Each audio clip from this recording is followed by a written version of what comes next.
Welcome students. This is the next video in chapter Footprints Without Feet. From Footprints Without Feet, English Movements, class 10.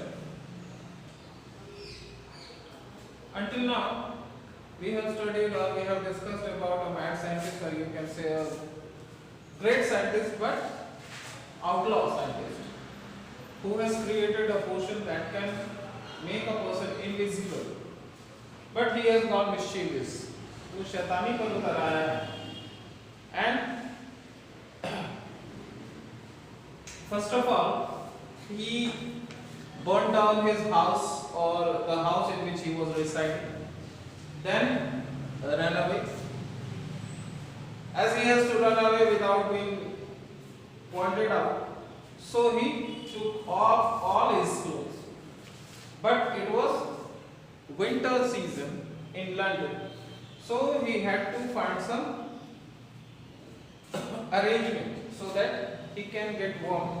So he went into a mall. There he had clothes, ate food, done many things, but the only fault that he did, he fell asleep and was detected by the supervisors or the workers that came inside the mall. So he had to escape from them. He escaped them, but once again he had to remove all his clothes. This time he decided that he will get clothes from the theatrical section. So he went to London. London's one of the street which had so many theatrical shops. He went in there undetected, put all the clothes around him, and then came down. While coming down, he knocked the owner of the shop down and robbed him. Now, what he does next? Eager to get away from crowded London, he took a train to the village of Iping. It's Iping, the name of the village is Iping, where he went to, where he booked 2 rooms at the local inn. क्योंकि London में काफी भीड़ भाड़ थी, उसे बार-बार किसी से टकराने का खतरा था, इसलिए वो लंदन की भीड़ भाड़ से ट्रेन लिया और एक आइपिंग नाम का गांव था, वहां पहुंच गया। वहीं पर एक छोटा सा होटल था, लोकल इन, IIN, मतलब ये एक छोटा सा residing facility है, the rooms which you can take on rent. So he went there and took 2 rooms. The arrival of the stranger at an inn in winter was in any case an unusual event. A stranger of such uncommon appearance set all the tongues wagging. Mrs. Hall, the landlord's wife, made every effort to be friendly. तो वो जब गांव में पहुंचा तो पहला चीज जो लोगों को शक भरा था या लोगों में बातचीत का जो पॉइंट दिया, सबसे पहला पॉइंट तो यही था कि इतने सर्दियों के मौसम में इस जगह पर कोई आता नहीं था, ये अचानक से कैसे आ गया। और दूसरा कि एक अनजान व्यक्ति जो अजीब दिखता है, उसने चेहरे पर पट्टियां डाली हुई थी, नकली नाक लगाया हुआ था, चश्मे लगाए हुए थे, तो ऑब्वियस है कि लोगों को अजीब तो दिखेगा वो। तो कोई अजीब सा दिखने वाला आदमी क्या कर रहा है यहाँ पर मिसेस हॉल है, द लैंडलॉर्ड्स वाइफ, जो जिस लोकल इन में वो ठहरा है, वहां की जो मालिक है, उसकी वाइफ है मिसेस हॉल, वो उससे हर प्रयास करती है कि वो उससे दोस्ती कर ले। But Griffin had no desire to talk her and told her, my reason for coming to Iping is a desire for solitude. I do not wish to be disturbed in my work. Besides, an accident has affected my face. लेकिन Griffin जो है किसी से बात करने के mood में बिल्कुल भी नहीं था, तो उसने उसे कह दिया कि मेरा यहाँ पर आने का इकलौता कारण, इसको ध्यान रखिएगा, मेरा यहाँ पर ईपिंग आने का इकलौता कारण यही है कि मैं सॉलिट्यूड में, अकेलेपन में रहना चाहता हूँ, मुझे डिस्टर्ब न किया जाए, क्योंकि मैं यहाँ काम करना चाहता हूँ और मेरा चेहरा को कुछ नुकसान हो गया था एक दुर्घटना में, इसलिए मैं चेहरे को छुपा कर रखता हूं। इसके बाद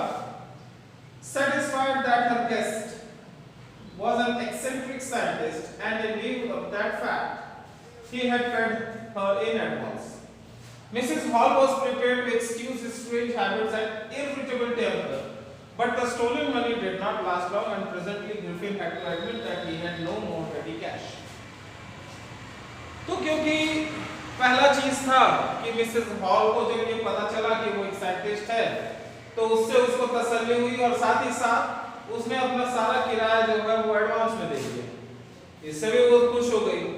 तो मिसेस हॉल जो है इस कारण से तैयार हो गई थी कि वो उसका जो अजीबोगरीब आदत और बहुत जल्दी नाराज होने वाली जो आदत है उसको वो माफ कर सकती है। लेकिन ये पैसे ग्रिफिन के पास कहां से आए थे याद होगा आप लोगों को, उसने चोरी किए थे वो थिएटर वाले शॉप से, तो वो पैसा उसके पास ज्यादा समय तक बचा नहीं। तो अब ग्रिफिन के पास पैसे थे नहीं और आखिरकार उसे मानना पड़ा कि उसके पास कैश नहीं है, लेकिन उसने वो बताया, उन लोगों को बताया कि उसके पास एक चेक आने वाला है जो कभी भी आ जाएगा। Shortly afterward, a curious episode occurred. Very early in the morning, a clergyman and his wife were awakened by noises in the study. Creeping downstairs, they heard the thick chink of money being taken from clergyman's desk. Clergyman कौन होता है? जो church के जो prayer करवाता है या जो चर्च की देखभाल करता है उसे क्लर्जीमैन कहा जाता है। तो थोड़े ही दिनों में एक अजीब सी घटना घटी उस गांव में। बहुत ही सुबह सुबह क्लर्जीमैन जो है वो चर्च का जो रखवाला है वो और उनकी वाइफ जो है अजीब तरह की आवाजें सुनकर जाग उठी। जो उनके स्टडी यानी जहां पर किताबें रखते थे, जहां पर वो पढ़ते थे, वहां पर आवाजें आ रही थी। धीरे धीरे वो रेंग कर नीचे गए तो उन्होंने पाया कि उनके पैसे जो वो डेस्क में रखते थे उस डेस्क से पैसे कोई निकाल कर ले जा रहा है। Without making any noise and the poker grasped firmly in hand, the clergyman flung open the door, surrendered. तो बिना किसी आवाज का और एक पोकर क्या होता है? जैसे फायर हाउस जहां ठंड ज्यादा पड़ती है वहां पर क्या करते हैं लोग आग जलाकर रखते हैं। तो उस आग को ठीक करने के लिए एक लोहे का एक डंडे जैसा चीज रहता है, उसको पोकर कहा जाता है। पोकर का मतलब ही होता है, पोक का मतलब ही होता है जो छेड़ने के काम है, ठीक है। तो वहां पर वो उसको अरेंज करने का काम करता था। अचानक से उन लोगों ने दरवाजा खोला और आवाज लगाई, सरेंडर, अपने आप को सरेंडर कर दो। लेकिन then to his amazement he realized that the room appeared to be empty. He and his wife looked under the desk and behind the curtains and even up the chimney. There wasn't a sign of anybody, yet the desk had been opened and the housekeeping money was missing. लेकिन उन्होंने जब दरवाजा खुलवाया या खोला तो उनको बहुत ही आश्चर्य हुआ। वो और उसकी वाइफ जो है देखा कि पूरा का पूरा कमरा खाली है। उन लोगों ने डेस्क के नीचे देखा, पर्दों के पीछे देखा, यहाँ तक कि चिमनी में भी देखा, लेकिन कहीं पर किसी का कोई चिन्ह नहीं था। लेकिन फिर भी डेस्क खुला हुआ था और जो उनका रखरखाव का पैसा था वो चोरी हो चुका था। Extraordinary affair, the clergyman kept saying for the rest of the day. और फिर वो उस दिन जो क्लर्जीमैन है वो कहता रहा अजीबोगरीब घटना। But it was not an extraordinary affair, extraordinary as the behavior of Mrs. Hall furniture a little later that morning. लेकिन ये इतना अजीबोगरीब नहीं था जैसा जितना मिसेस हॉल के फर्नीचर ने उस सुबह सुबह जिस तरह का बिहेवियर दिखाया था, जिस तरह का व्यवहार दिखाया था। यानी क्लर्जीमैन जिसका पैसा चोरी हुआ है लेकिन उसको कमरे में कोई नहीं दिखाई दिया, ये तो अजीबोगरीब था।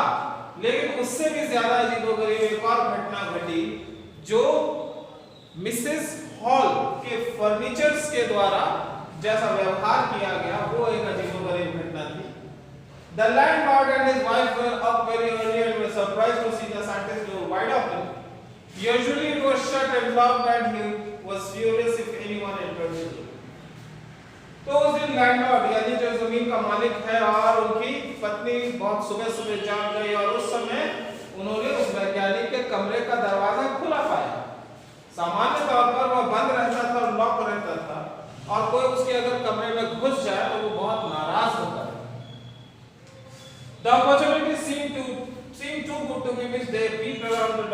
saw nobody and decided to investigate. The bedclothes were cold, showing that the scientist might have been up for some time. And stranger still, the clothes and bandages that he always wore were lying about the room. तो अब क्योंकि कमरा उन लोगों को खाली दिखाई दिया, तो वहां पर क्या होता है, क्या किया जाता है, इसके लिए उनको एक बहुत ही अच्छा मौका मिला था जानकारी प्राप्त करने के लिए।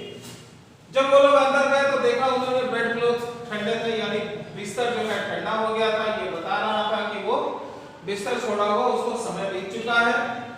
दूसरा अजीब चीज ये थी कि वो कपड़े और बैंडेजेस जो वो हमेशा लगाता था वो अभी पड़े हुए थे कमरे में ही। All of a sudden, Mrs. Hall had a sniff close to her ear. A moment later, the hat on the bed was leapt up and dashed itself into her face. तभी मिसेस हॉल को अपने कान के नजदीक एक हल्की सी आवाज सुनाई दी। ठीक है, एक हल्की सी आवाज सुनाई दी, जैसे कोई सूंघ रहा हो। स्निफिंग का मतलब सूंघना, कोई सूंघ रहा हो। और थोड़ी ही देर में, एक पल के बाद ही वो जो बेड जो जमीन के ऊपर बेड पर पड़ा हुआ था वो उछला और उनके चेहरे से टकराया। Then the bedroom chair became alive, springing into air. It charged straight at her, legs foremost. और वो बेडरूम का चेयर अचानक से जीवित हो उठा। वो अचानक से हवा में उछलता है और उनकी ओर कूद पड़ता है। ज्यादा हमला वो पैरों की तरफ कर रहा था। As she and her husband turned away in terror, the extraordinary chair pushed them both out of the room, and then appeared a slam and locked the door after them. तो वो लोग तो पहले ही डर गए थे, मिस्टर हॉल और Mrs hall. तो वो लोग भागने के लिए निकले, लेकिन निकलने वाले हैं तब भी जो चेयर है उनको धक्का मारकर कमरे से बाहर निकालता है। दरवाजा झटके के साथ या धड़ाम से बंद होता है और दरवाजा लॉक कर दिया जाता है। Mrs. Hall almost fell down the stairs in hysterics. She was convinced that the room was haunted by spirits and the stranger had somehow caused these to enter into her furniture. और Mrs hall जो है वो सदमे में थी, डर गई थी। वो लगभग सीढ़ियों पर गिर ही गई। उन्हें इस बात का पूरा भरोसा हो गया था कि उस कमरे में आत्माएं हैं और वो जो अनजान व्यक्ति उनके घर में आया हुआ है उसने किसी तरीके से उन आत्माओं को उन फर्नीचर्स में प्रवेश करवा दिया है।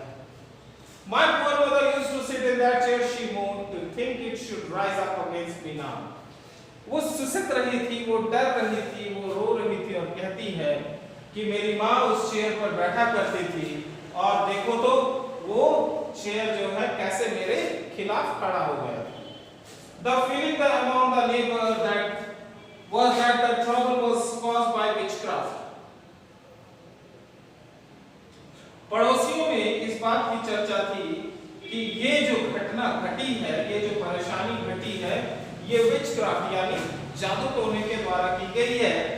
But witchcraft or not, when news of the burglary at clergyman's home became known, the strange scientist was strongly suspected of having had a hand in it. तो विचक्राफ्ट यानी जादू टोना था या नहीं था, लेकिन जो चोरी की घटना घटी थी चर्च में, वो जब लोगों की जानकारी में आई तो जो सबसे ज्यादा शक किया गया वो था उसी साइंटिस्ट के ऊपर और सभी को इस बात का पूरा आशंका था कि उसका हाथ इस चोरी में था। Suspicion grew even stronger when they suddenly produced some ready cash, though he had admitted not long before that he had no money. और शंका तब ज्यादा बढ़ गई जब उसने अचानक से कुछ कैश जमीन घर मालिक को दे दिया, जबकि कुछ समय पहले ही उसने कहा था कि उसके पास कोई पैसे नहीं है। The village constable was secretly sent for instead for waiting for the constable. Mrs. Hall went to the scientist who had somehow mysteriously appeared from his employ. उसके बाद विलेज का जो हवलदार था, थानेदार था, उसको बुला लिया गया चुपके से। मिसेस हॉल उनका इंतजार नहीं की, वो क्या करी कि सीधे साइंटिस्ट के पास चली गई जो उस कमरे में अचानक से कहीं पर से उभर आया। यानी जब वो लोग पहले गए थे तो कमरे में तो नहीं था, लेकिन वो अचानक से उस बंद कमरे I want to know what you have been doing in my chair upstairs, she demanded, and I want to know how it is you come out of an empty room and how you entered the loft. तो Mrs hall उस scientist के पास जाती है और कहती क्या है कि पहले तो तुम मुझे ये बताओ कि तुम मेरे चेयर के साथ ऊपर कमरे में क्या कर रहे थे। दूसरा, मैं ये भी जानना चाहती हूँ कि तुम एक बंद खाली कमरे में अचानक से कैसे चले आए, कैसे प्रकट हो गए।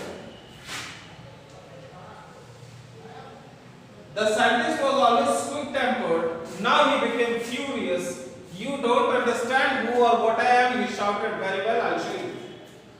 वो साइंटिस्ट जो है वो क्योंकि पहले से ही बहुत आसानी से नाराज हो जाया करता था, वो इस बार पूरी तरह से भड़क गया। वो कहता है कि तुम लोगों को पता नहीं है कि मैं कौन हूँ और मैं क्या हूँ, चलो मैं दिखाता हूँ।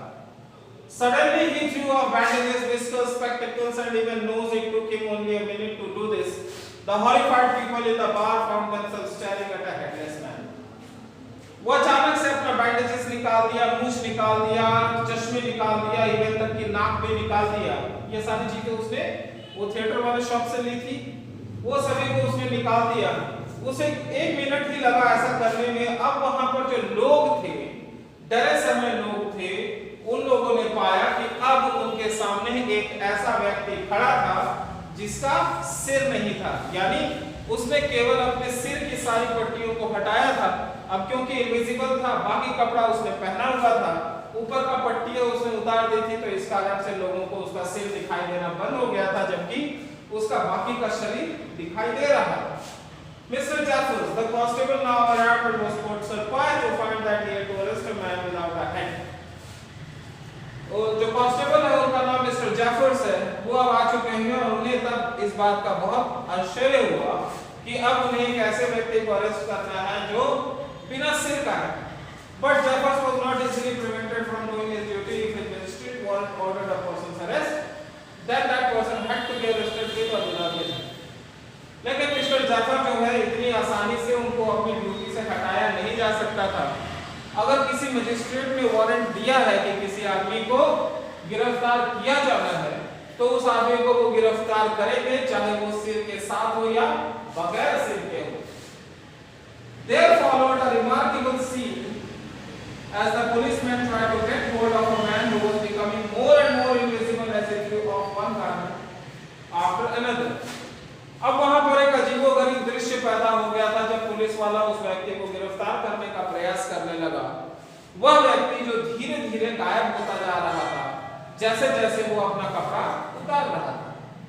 Finally a shot flew into the air and the constable found himself struggling with someone he could not see yet. और अचानक से एक शर्ट हवा में उड़ी और वो कांस्टेबल अब एक ऐसे व्यक्ति के साथ युद्ध कर रहा था या स्ट्रगल कर रहा था जिसको वो बिल्कुल भी नहीं देख सकता था। Some people tried to help him but found themselves hit by blows that seemed to come from nowhere.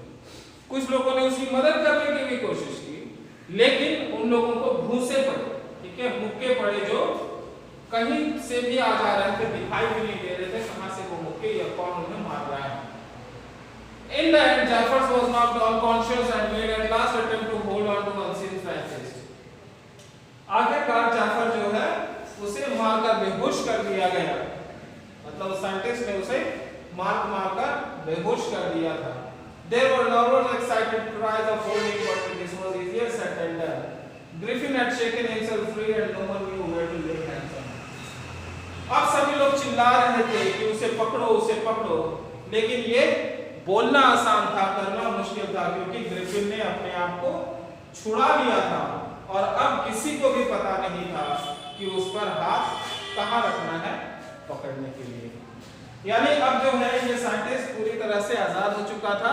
तो अगर हम समरी में देखें तो मिस्टर ग्रिफिन एक साइंटिस्ट है जिसने इनविजिबल, अदृश्य होने वाले एक पोषण, एक दवाई का आविष्कार किया है, जिसने उसका उपयोग खुद अपने ऊपर कर लिया है। वो गायब हो गया है। गायब होने के बाद उसने अपने मालिक के घर में, जिस घर में वो रहता है, उसके घर में आग लगा दी है। उससे बचने के लिए, बिना दिखे भागने के लिए उसने अपने कपड़े उतार दिए हैं, लेकिन क्योंकि लंदन में है और सर्दियों का मौसम है, इसलिए ठंड में बिना कपड़ों के रहना तो तो उसने एक मॉल में पहले शरण ली, उस मॉल में वो खाया पिया, कपड़े पहना, सारी चीजों को किया, लेकिन वह सो गया।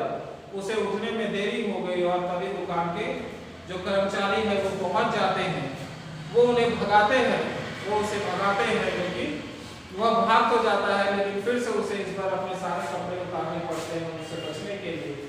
इस बार वह फिर से एक थिएट्रिकल कंपनी में जाता है जहां पर खूब सारे नकली चीजें थी पहनने के लिए। वह वहां जाता है, वहां पर वो चीजों को पहनता है, एक नकली नाक लगाता है, मूछें लगाता है, सिर पर चेहरे पर बैंडेजेस लगाता है, चश्मा लगाता है, हैट लगाता है, ओवरकोट पहनता है, इस तरह के बहुत सारी चीजें पहनता है, जिसके कारण अब वह किसी शरीर की भांति, किसी व्यक्ति की भांति दिखने लगा है।